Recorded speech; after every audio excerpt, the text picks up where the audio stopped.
My name is Douglas Wayne Burks, and I'm following God out of Christianity.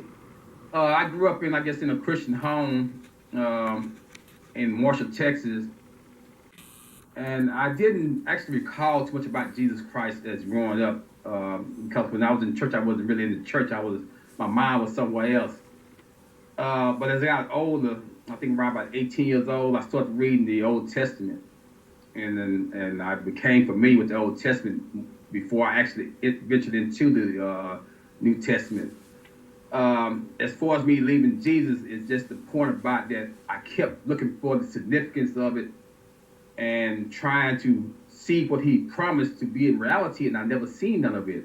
Whether it was the prayers or the manifestation of miracles, or and I also always view the hatred for people as Christians are concerned about. If you're not a Christian, you won't go to heaven, and that didn't seem right to me neither.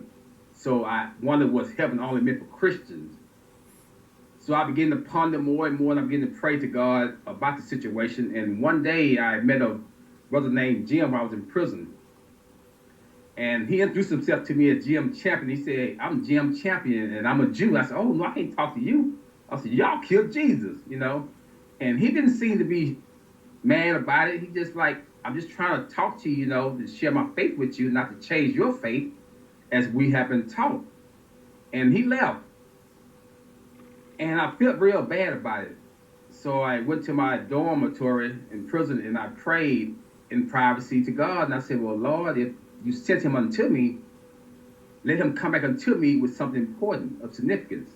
And I fasted for 2 days. And on the day of my ending of my fast, Jim returned. And he told me about the book of Esther. I think it's Purim, the celebration of Purim. And that was significance to me that God had answered my prayer to let me know that this man had come to teach me something. And we shared a wonderful relationship for 2.5 years, but yet and still I was still stumbling about Jesus. I knew he's a man, but I never believed he was God, never. And I never served him as a God. He was a man. God cannot die.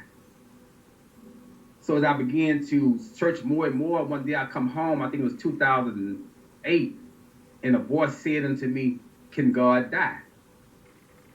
And I'm like a pundit on that there. No, God cannot die. Because if he's a God that can die, I don't want to serve him. He's no different from me. He's a man. And people who believe in Jesus, that's their situation. Because they believe in things that these miracles they don't see. They say they can heal, but they can't heal the children of St. Luke. I don't see any significance of Jesus in this reality of the world today. But people believe in Jesus, they can believe in him. I believe in God. And I chose this God, the father of Abraham, Isaac, and Jacob. And no, I do not believe in Jesus. I left Jesus alone some time ago. I got people who don't even talk to me no more sometimes. It's like I'm offending them because I don't believe in Jesus. I don't too much care about it because in the end, that's my choice. I'm not being forced to serve Jesus, or if I don't serve him, I'm going to hell. That doesn't make any sense. Why would God tell me something like that when he said in the Old Testament I have a freedom of will to choose him? So now this God is telling me I have to be forced to serve him or go to hell? I don't need that kind of God in my life. So I don't serve him. I serve God the Father, the creator of creation, the source of all breath.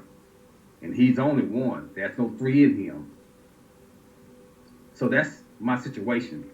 That's my journey. I'm still on the journey today. And along the way, I've met some good Jewish friends that were willing to share with me their understanding.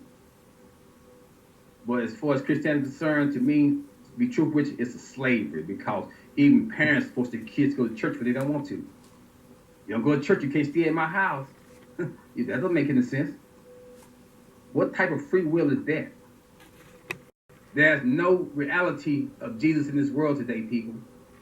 Nothing of Jesus exists in this world except for these words. And if a person tells me because I don't accept Jesus, he hates me, I definitely don't want to follow Jesus. If that's what he's teaching.